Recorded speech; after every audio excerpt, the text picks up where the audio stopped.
Good morning, Friends Church. My name's Emily. I'm part of the charitable giving team here at Friends. So I am one of the group of people that gets to stand up here each week and in one way or another remind you that what we do here takes financial resources to make it happen. So today I just want to thank you for your generosity. I want to thank you for your response to us being a little bit low on our targets recently and the way that you've stepped up to the plate to help us recover from that. And I want to thank you for your continued commitment to making sure that we have the resources we need to continue on with everything we do in this community. One thing that we value very highly here at Friends Church is an action-oriented faith. And because of that, we are participating in the Bow River Pathway cleanup today. If you haven't already signed up or indicated that you're wanting to be a part of that, it's not too late. You may be, we're waiting for the weather to see if it was going to be nice out, and it's beautiful. So if you still want to join us, you are welcome to come down to the Pump House Theater at 12:30. If you have work gloves, grubby clothes, bring them. It is not a heavy day's work, but it is such an essential piece of making sure that our environment here in Calgary stays nice and usable for everybody. So we would love to see you participate in that with us. So please come out this afternoon. Thanks. Thanks, Emily. Welcome to Friends Church, everybody. And all the people who are virtual. This is going to come as no shock, but for you people who've only heard my voice on a podcast, I am tall and skinny. I've tried to do many things about that. Decided one day, a couple years ago, I am going to get big. So I started lifting weights. Guess what happened? Nothing. I have this fancy scale that you get on with bare feet, and then it sends an electrical signal through you to measure how much body fat, but I'm using it for muscle. So it measures how much muscle I have. Gave me the number. 3 months later, the number has not moved at all. I work out 3 times a week. So what do you think I did? I got heavier weights. Because that's probably the problem, right? Now I'm in front of the TV ah! 3 months of that, guess what happened?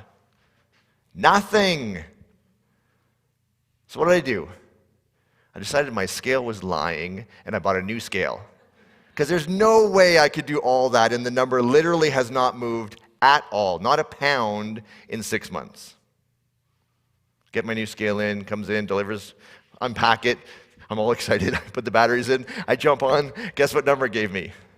Exact same stupid number. Does anyone other than me find it unbelievably frustrating when you put a whole bunch of effort into something and nothing changes? I was talking to someone recently, someone in our community. They're working on their resume. Been unemployed for a little bit of time. They have polished this resume to a diamond. Guess how many job offers they've had? None.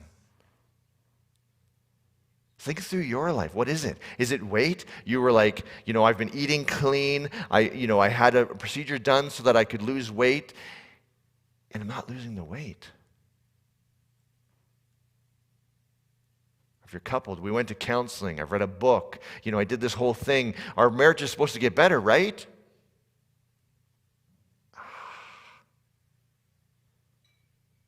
There's nothing that drives me more nuts than putting a ton of effort into something and having nothing change. So here's my question for you all today. Where have you put effort into your spiritual journey, into the spirituality of your life, and see nothing change?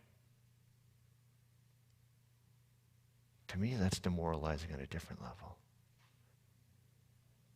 We might come to the spiritual gym, have a workout here. We might be doing things on our own at home. We might be part of a group online or follow other podcasts, and it just feels like nothing.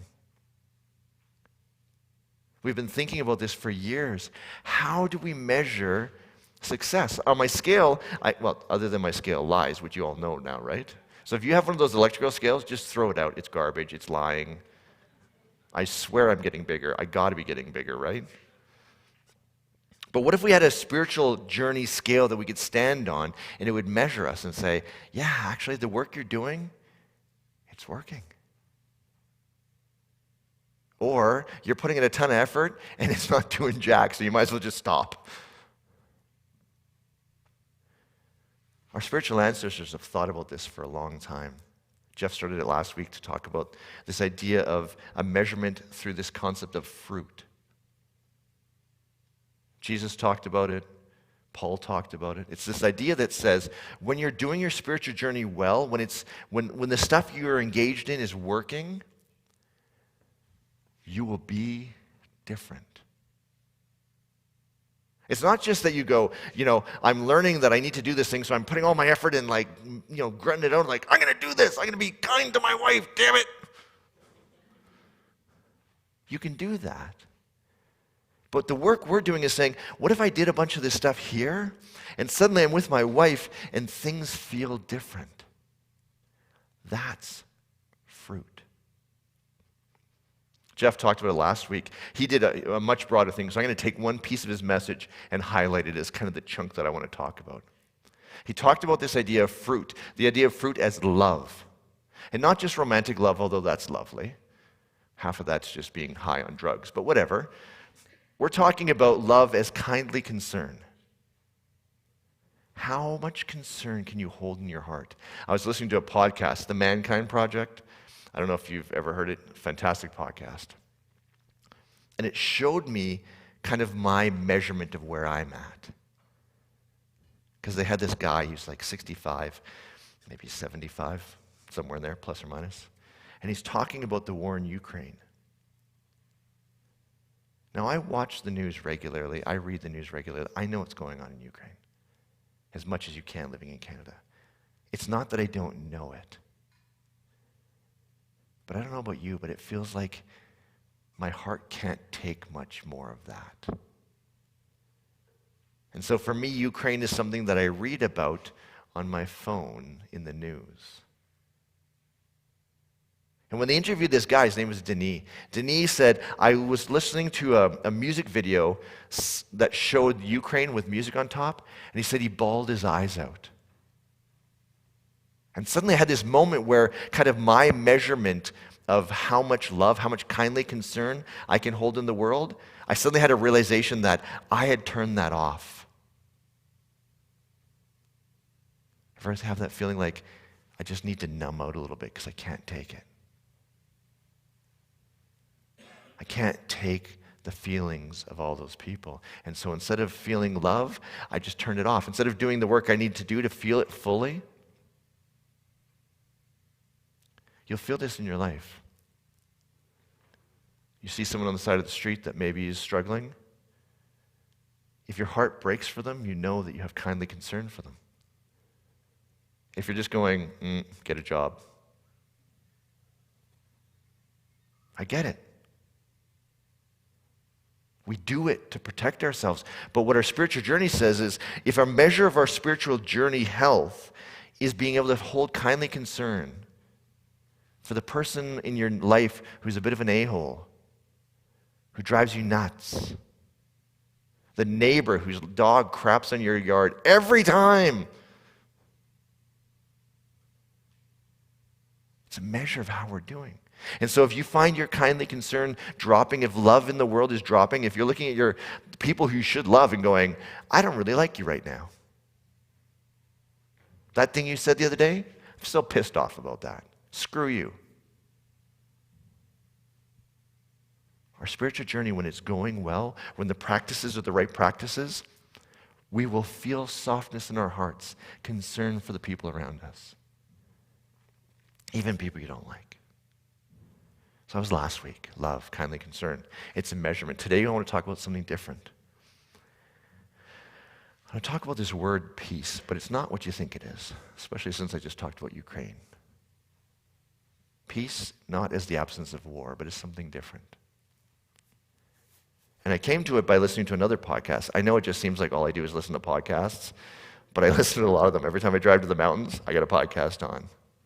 And it was Where Should We Begin with Esther Pearl. Anyone know Esther Pearl's work? Anyone follow the podcast, Where Should We Begin? Next week there's a test. You all should be listening to it, by the way. It's that good. What she does is she essentially takes two people, usually one looks a lot like me, and she puts them in a room and she has therapy with them, which is lovely therapy because she's telling me stuff, but she's not telling it to me. She's telling it to someone else. And I'm like, oh yeah, that's horrible. I can't believe they do that. Meanwhile, I'm the one who does that. So in this case, they had a couple, guy, girl. They've been married once, divorced, and remarried. How does that work? I don't know. But they were in therapy now because the second round didn't seem to be going that well. And the story they tell that what's going on is the story that probably all of us deal with. Anyone have someone in your life who likes to tell you the obvious things that you're doing wrong? Anyone really enjoy when someone tells you, you're doing something stupid? Vince, if you didn't speed, you wouldn't get speeding tickets. Anyone really enjoy when someone tells them that? The guy's mad because their cat took a crap in his closet. And his wife says, well, if you close the closet door, the cat won't crap in there.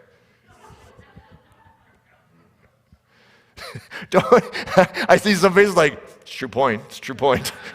Okay, you all are the husband today, right? You all are the husband. Someone just told you the thing that you're like, I know. If I just lifted weights better, I would be bigger. I know, screw you. That's the story.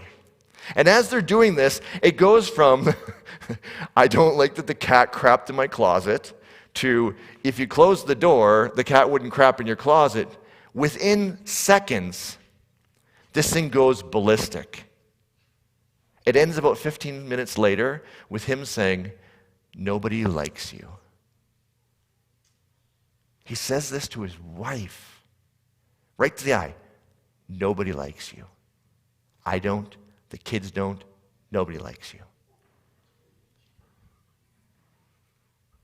How do you come back from that one? What happens next? She doesn't talk to him for 2 weeks. Peace? Now here I want to talk about not peace as the absence of fighting. I want to define peace differently. Chantal, can you throw it up for me? I want to define this way. Peace is the ability to choose responses to emotions. Okay, I'm going to give you some backstory. Esther Pearl, the ninja genius that she is, within seconds, she doesn't ask him, hey, how did it feel when your wife told you the obvious answer of how not to get the cat to crap in your closet? No, Esther doesn't even go there. She says, tell me about your dad. Tell me about your growing up years. The guy went from mad to sad about this quick. He said, oh, I could never do anything for my dad that he liked. Everything I did, he was like, why'd you do that? That was such a stupid thing to do. He disapproved of everything I did, including my wife. He literally took me aside and said, she's not good enough for you. You shouldn't have married her. You screwed up. Disapproval at everything.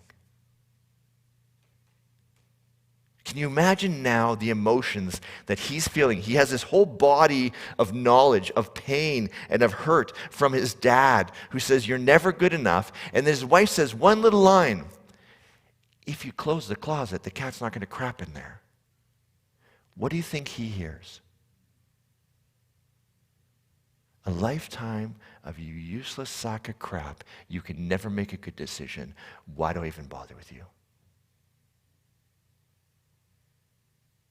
Think of the emotional rush that comes up in that guy. Can you throw up the peace thing again, Chantal? Apologies for the repetition. That's on me. The ability to choose responses to emotions. He's feeling, it's not even him. It's kind of like he's sitting here and his wife is sitting there and his dad is sitting right in the middle of them. Can you feel that in your life? Whatever's going on, it's not just you in the moment. It's you in the moment and all the past shit that's connected to that. The times a person has said that to you. The times someone else did. The fact that it's an insecurity to you. Whenever someone says something, we're like, oh, triggered, I'm triggered. Emotions rise up. Instead of having choice, instead of him going, I wonder if my wife is trying to express to me what my dad has told me my whole life. Do you think he even thought that in that moment? Do you think he thought, I'm getting triggered really easy today.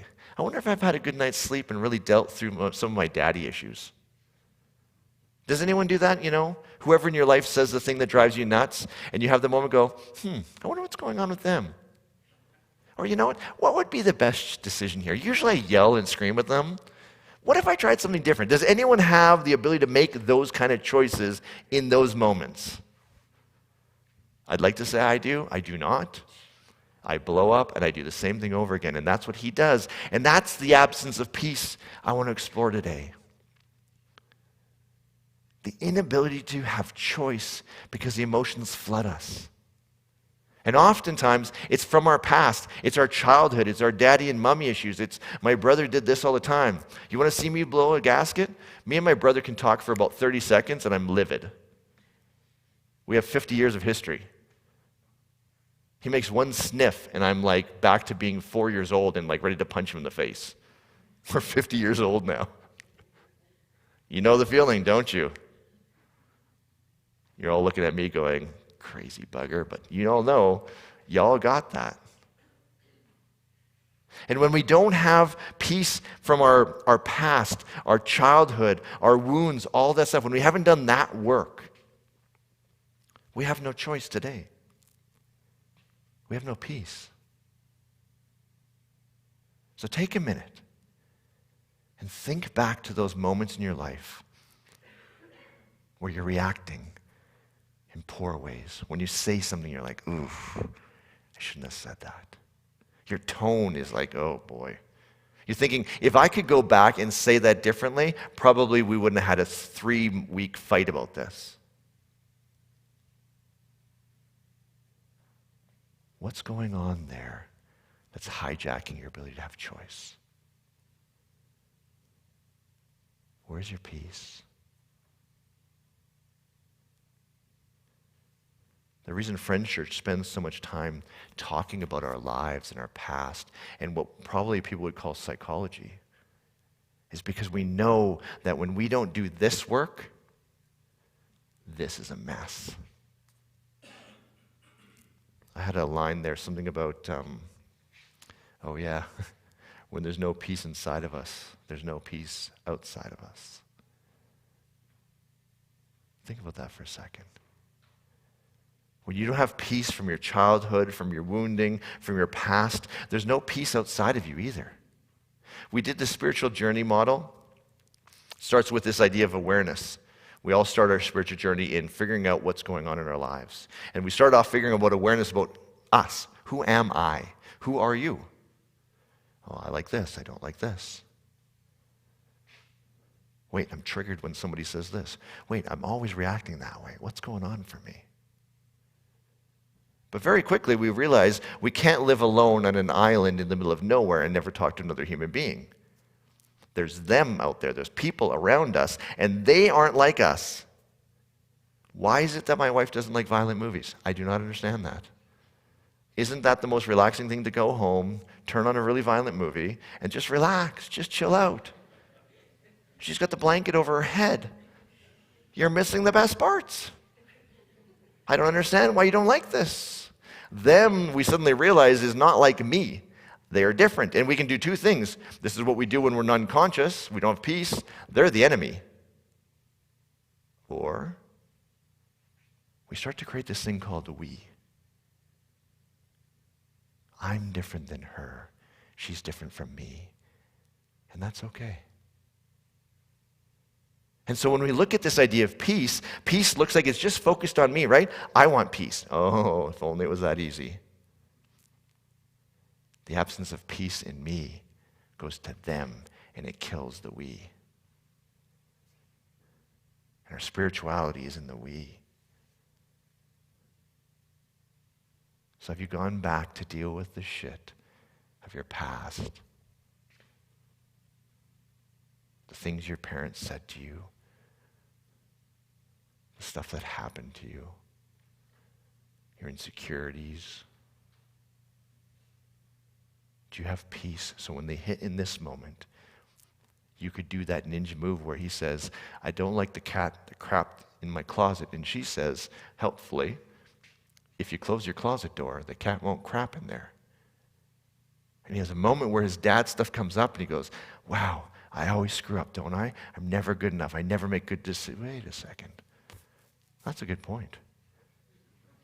If I close my closet door, the cat's not going to crap in there. Babe, that's a good point. Thank you. I appreciate that. Think of being able to do that in that moment with whoever you are in your life. Your kid says that thing to you that always drives you nuts, and you go, oh, wow, that's interesting. Normally, I'd lose my mind on them right now. You know what? What they did still was pretty crappy. Maybe not going to lose my mind, but they're still grounded for a month. You see the difference the choice makes? I can choose how I act. If I have peace, if I can have enough, do enough work that I can actually have choice in those moments. And you can feel it. The more you feel emotion, someone cuts me off in traffic, there's no choice there. I'm instantly screaming. Now, sometimes they need to be educated. We all agree on that, right? If you see a guy who looks a lot like me in a black Xterra, it wasn't me. I wasn't yelling at you. But you probably cut me off and I'm mad. But now I can see it as a measure of my spiritual journey. How much time off have I taken? How much quiet time have I done? When I came in here to hear music, did I have a moment where I let the music soothe my soul? Do I think deeply about the pace of life and how quickly I'm pacing my life? And suddenly the person cuts me off and I go, idiot. There's no 10-minute rage driving after them, screaming at them. Let me try this. I want to encourage you to take a deep breath.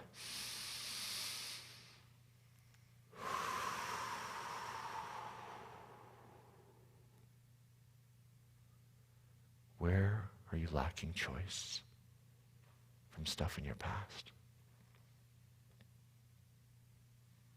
Okay, let me switch to another story. Story from Jesus. Two sisters, one's Mary, one's Martha. We're all going to be Martha today. Martha sees Jesus in the square and says, hey, come to our house. Now think about this. Jesus is a high-ranking Jewish religious teacher. This is like inviting Jeff to your house. Not me. You're like, Clausen, who cares about Clausen? No, it's like having an important person in your house. You're like, what would you do? Anyone's house clean enough right now to have the Prime Minister show up at your house? What does Martha do? What would you do if you had a high-ranking religious leader come over? She starts going crazy. She's cooking up a storm. Jewish law says you have to have one dish, and it doesn't even need to be fresh. What does she do? She's cooking up a storm. What are we doing? You're cleaning the bathroom toilet, right? You're doing the thing. You're like throwing stuff in the closet. She's freaking out. And her sister, that deadbeat, she's sitting next to Jesus doing sweet nothing. Nothing. She's doing this.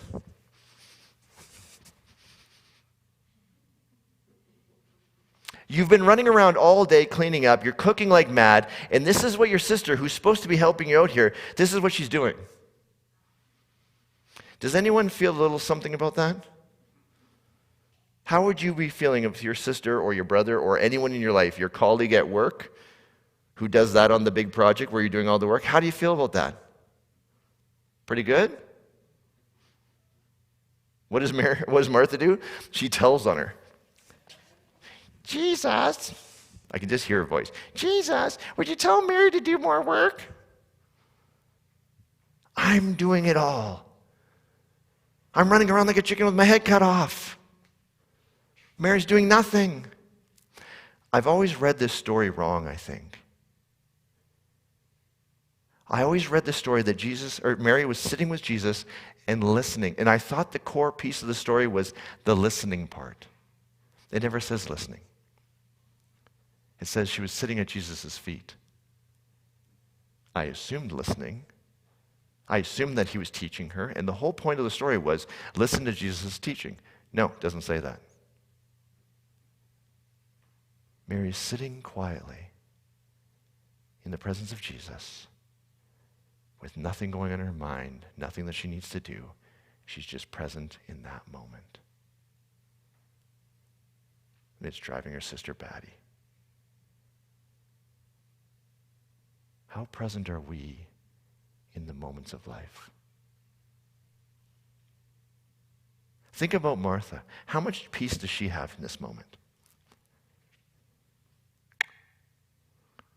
She's running around like a crazy person. When she sees Mary doing something, she doesn't have the ability to make the choice of, wait, I've made 13 dishes. I'm supposed to make one. I'm working on dishes 14, 15, and 16. Have I done enough? She can't even go there. She's so dysregulated. She's so freaked out. There's no peace. She has no choice. Think through your life right now. And this is the one I'm the worst at. My brain never stops. It's always going. How are you at sitting at peace in a moment with nothing you have to do, no place you need to go, a calm mind?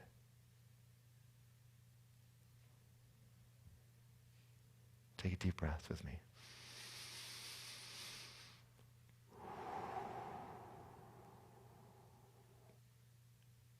If we measure our spiritual journey, the work that we're doing, by how much we can sit like Mary and be calm and have choice. How are y'all doing? Honestly, I suck at this one.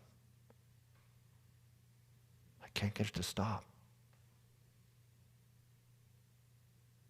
I talked about peace, dealing with your past, all the trauma, all the stuff, parent issues, life issues. I talked about this idea of peace, of being present in the moment and being able to have choice then, where you can go, Mary can go, you know what, I'm not going to make any more than one dish because this is a really beautiful moment. I don't want to miss it. Her sister, she's me, running around like a chicken with her head cut off. The last piece of the puzzle I want to talk about today is this. Friends Church has this idea that says we're on this. Actually, it's not Friends Church, it's Scott Peck's work. He says there's kind of 4 stages of spirituality. You start off with a very selfish spirituality that says it's all about me, stage 1. Stage 2, you join a community of spiritual people. And you're all the same. You all believe the same, you do the same. Most traditional churches are in stage 2. Beautiful places if you can be in them. Many of us didn't fit. We asked the wrong questions. We said the wrong things. Our marital status was wrong. Our kids did something bad. We asked that question that no one wanted us to ask, but it's the question that was dying inside of us. And so we went into what we call stage 3. Stage 3 is where you doubt stage 2. The reason we say church for people who don't fit church is because we're trying to help people in one sentence realize, yeah, I don't fit that church, but I still kind of like church, but I'm not that church. I want a different church. Now think about that. Most of us have some of that stage 3 in us. We've asked these questions, we don't fit, that doesn't work for us. So I'm sitting at a wedding recently.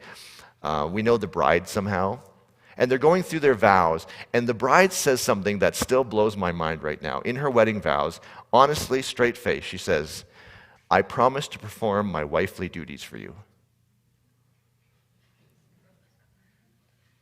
Sorry, what? I'm like looking over my wife and I'm like, did I just hear that? Do you think I heard anything else in that service? All I'm thinking about is, what the hell did she just say? And all of my past baggage from all of my church experience just like took this big like plop right on top of me. Wham! I have my phone out. I'm researching vows. I'm looking at Bible verses. I'm like, what else did she say? I have no clue. She could have said, I promise to kill you. I promise to light this thing on fire. I have no clue. I am so dysregulated by this. And I'd like to say this is the only time this has ever happened to me. Not true. My wife knows. If we go to a traditional church, someone says, I know that this is true. And I'm going, there's no way you know that's true. And instantly my phone's out and I'm researching again. I'm sending them an email. She's looking over me like, do you want to just be here? Can we just be here for a second? No. After the sex series, I talked about this idea that probably in the eyes of the church, some of us didn't fit sexually. I thought it was going to be a small group of people. I came out over the next week. The number of stories I've heard of people who said, this is what the church said, or this is what my parents said because they wanted to be good in the church, or this is what I was taught to believe. And the stories were so ungodly painful, I couldn't believe it. How much of our peace right now, how much of our ability to choose is impacted by our religious past? They say that one thing, wifely duties. Bah! I am off to the races. I don't even think I actually heard the reception. I was still talking about it the whole time. What the hell does that even mean? What year are we in? What's the thing from your religious past that when someone hits that one, choice just is gone? I have a friend, I don't know how he does it. He's some sort of spiritual ninja, I think. He can go to any religious service in any time and enjoy and learn from any religious practice. They can say, I promise to perform my wifely duties, and he'll just be like, oh, that's interesting, and then keep paying attention. How does one do that? When we talk about stages of our spirituality, stage 1, about me, stage 2, we do it all the same. It's one size fits all. Stage 3 is we start to question that. Those crazy buggers, what the hell do they know? Stage 4 is when you can go back to all of it and grow from all of it. You can go to the most traditional church service that you grew up with, that kicked you out, that said horrible things to you and about you, and you can still learn from that church service. Wouldn't that be incredible? Talk about peace. If you want to look at how much muscle mass you're gaining, you can get a scale that lies to you and tells you all the work's not doing anything. If we had a spiritual journey, we would call it the fruit. And we'd say, how much kindly concern can you hold in your heart? Or today, how much peace do you have? How much ability do you have to choose, regardless of what the other person says, what's going on, how you feel? When I got this assignment, I realized, oh, I got this assignment for a reason. Because I'm not good at this one. How are you? I'd love to be able to sit here and tell you that I can tell you a 5-minute thing and you'll fix all of your peace. You'll have peace forever. That would be a lie. If I ever said that to you, you should heckle me from the crowd and tell me that I'm full of crap. This is a lifetime of work. Everything we do all the other Sundays of the year are to try and impact this idea of peace. Everything you do outside of the spiritual gym here, the workouts that you do, the stuff that you engage in. If you want to know what's working, see how much peace you have.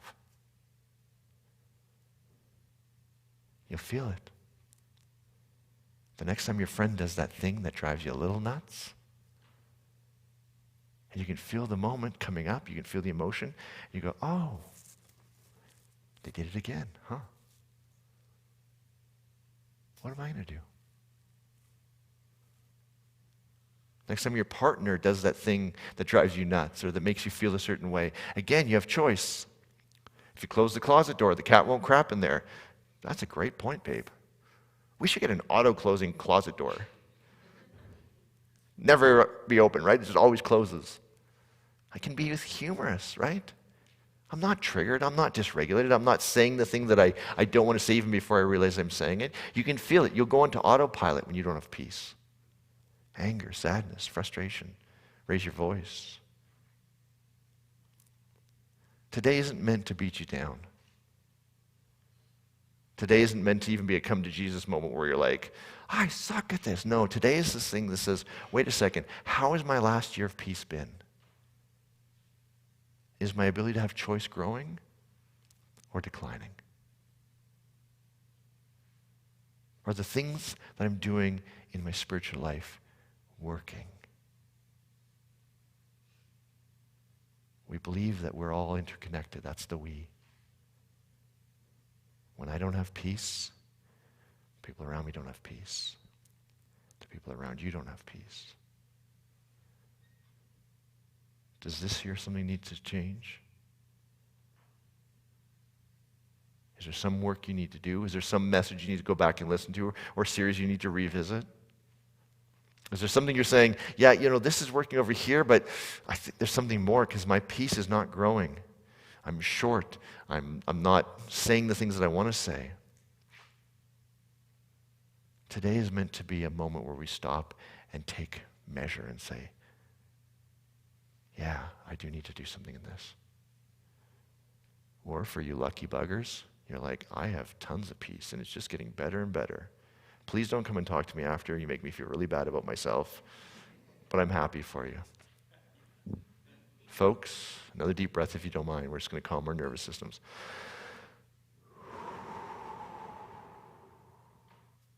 May we all have peace.